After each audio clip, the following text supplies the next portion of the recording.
Assalamualaikum warahmatullahi wabarakatuh. Perkenalkan, nama saya Ingga Nurlantasa dari kelompok 1B. Di video ini, saya akan menjelaskan mengenai proses pencernaan makanan. Selamat menyaksikan. Tujuan: mahasiswa mampu menguasai pondasi saintifik pada materi pencernaan makanan. Materi singkat. Makhluk hidup memerlukan energi untuk pemeliharaan, pertumbuhan, reproduksi, dan bekerja yang diperoleh dari makanan. Metabolisme adalah suatu istilah yang umum yang mengacu pada penjumlahan dari semua perubahan tenaga biologi dan bahan.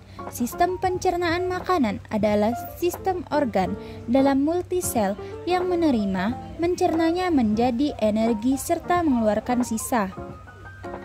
Proses tersebut pada dasarnya sistem pencernaan makanan dalam tubuh manusia terjadi di sepanjang saluran pencernaan dan dibagi menjadi 3 bagian, yaitu proses penghancuran makanan yang terjadi dalam mulut hingga lambung.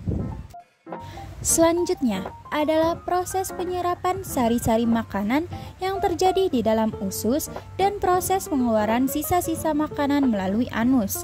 Pencernaan makanan adalah proses pemecahan zat-zat makanan sehingga dapat diabsorpsi oleh saluran pencernaan. Berdasarkan proses pencernaannya dapat dibedakan menjadi digesti makanan secara mekanis, enzimatis, dan mikrobiotis.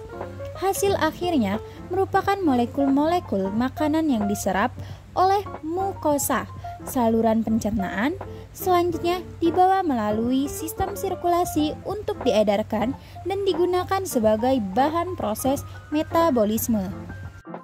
Pembahasan: karbohidrat setelah dicerna di usus akan diserap oleh dinding usus halus dalam bentuk monosakarida. Monosakarida dibawa oleh aliran darah sebagian besar menuju hati dan sebagian lainnya dibawa ke sel jaringan tertentu dan mengalami proses metabolisme lebih lanjut. Di dalam hati, monosakarida mengalami proses sintesis yang menghasilkan glikogen, dioksidasi menjadi CO2 dan H2O, atau dilepaskan untuk dibawa oleh aliran darah ke bagian tubuh yang memerlukan.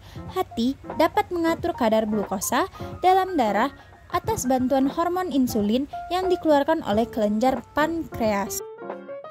Kenaikan proses pencernaan dan penyerapan karbohidrat menyebabkan glukosa dalam darah meningkat, sehingga sintesis glikogen dari glukosa oleh hati akan naik. Sebaliknya, jika banyak kegiatan, maka banyak energi yang digunakan untuk kontraksi otot, sehingga kadar glukosa dalam darah menurun. Dalam hal ini, glikogen akan diuraikan menjadi glukosa yang selanjutnya mengalami katabolisme, menghasilkan energi dalam bentuk energi kimia. Di dalam tubuh, protein diubah menjadi asam amino oleh beberapa reaksi hidrolisis serta enzim-enzim yang bersangkutan. Enzim-enzim yang bekerja pada proses hidrolisis protein antara lain pepsin, tripsin, kemotripsin, karboksipeptidas, dan aminopeptidas. Protein yang telah dipecah menjadi asam amino kemudian diabsorpsi melalui dinding usus halus dan sampai ke pembuluh darah. Setelah diabsorpsi dan masuk ke dalam pembuluh darah, asam amino tersebut sebagian besar langsung digunakan oleh jaringan, sebagian lain mengalami proses pelepasan gugus amin atau gugus yang mengandung N di hati. Proses pelepasan gugus amin ini dikenal dengan deaminasi protein di dalam tubuh. Lemak mengalami metabolisme, lemak akan dihidrolisis menjadi asam lemak dan gliserol dengan bantuan enzim lipase. Proses ini berlangsung dalam saluran pencernaan. Sebelum diserap usus, asam lemak akan bereaksi dengan garam empedu membentuk senyawa seperti sabun.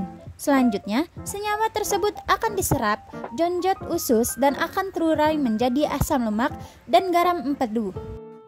Asam lemak tersebut akan bereaksi dengan gliserol membentuk lemak, kemudian diangkut oleh pembuluh getah bening usus menuju pembuluh getah bening dada kiri.